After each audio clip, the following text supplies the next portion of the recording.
Dans les langues, en général, nous avons des catégories grammaticales. L'une de ces catégories, c'est le verbe. C'est quoi un verbe?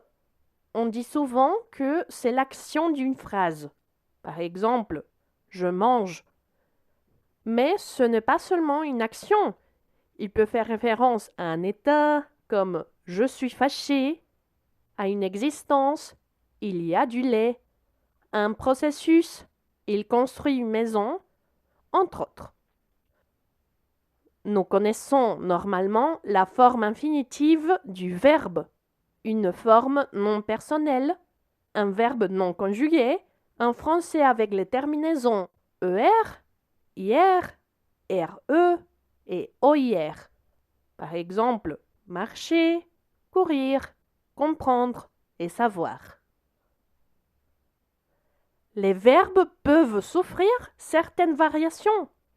On emploie notamment la variation de personne et c'est ainsi que l'on dit je suis, tu es, il est, elle est, on est, nous sommes, vous êtes, ils sont, elles sont. Mais il y a deux autres variations très importantes, le mode et le temps. On connaît surtout le temps. On parle du présent, du passé, du futur. Mais le mode se rapporte à l'attitude de l'émetteur ou à son intention par rapport au message. C'est ainsi que nous avons 4 modes principaux. L'indicatif, le subjonctif, le conditionnel et l'impératif.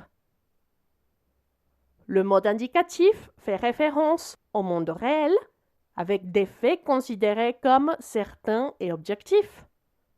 Le mode subjonctif est plutôt subjectif et indique surtout des réalités qui ne se sont pas passées ou que l'on ne peut pas vérifier.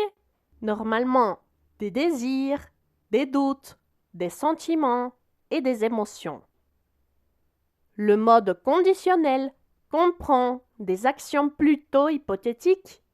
Et attention, dans quelques courants grammaticaux, on le considère comme un temps. Et puis, le mode impératif englobe des ordres, des conseils, des interdictions et des demandes. L'autre variation du verbe, c'est le temps, qui nous permet de situer les faits selon le moment où ils se passent. De cette manière, le temps nous permet de déterminer si l'action s'effectue au passé, au présent ou au futur. Ce qui est intéressant maintenant, c'est la relation entre le mode et le temps, parce que chaque mode possède, disons, à son intérieur, différentes possibilités de temps. C'est ainsi que si l'on voit le mode indicatif, nous avons le présent, le passé et le futur. Le présent représenté notamment avec le présent, le temps avec lequel on a tendance à commencer l'étude d'une langue, et on pourrait mentionner le présent progressif, même si c'est plutôt une structure légèrement différente. Puis le passé avec le passé composé, l'imparfait, le plus que parfait et le passé simple. Et ajoutons, pourquoi pas, le passé récent, qui aurait aussi une structure un peu différente, mais qui a cette idée de passé. Et il y aurait aussi le futur, dont le futur simple et le futur intérieur. Et pour ajouter une autre possibilité à structure particulière, le futur proche.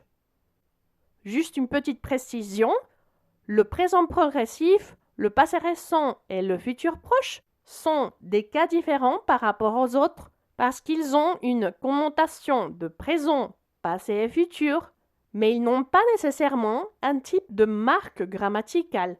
Ce sont surtout des périphrases verbales. Dans le cas du subjonctif, nous avons le présent et le passé, représentés par 3 variantes. Le passé, l'imparfait et le plus que parfait. Même si dans l'actualité, on utilise plutôt le présent et le passé. Finalement, tantôt les conditionnels, tantôt l'impératif aurait une forme au présent et une autre au passé. Cette liste comporte les conjugaisons les plus connues. Tout au long de l'histoire du français, il y en a eu d'autres, mais nous allons nous concentrer sur ce que l'on utilise le plus souvent dans l'actualité.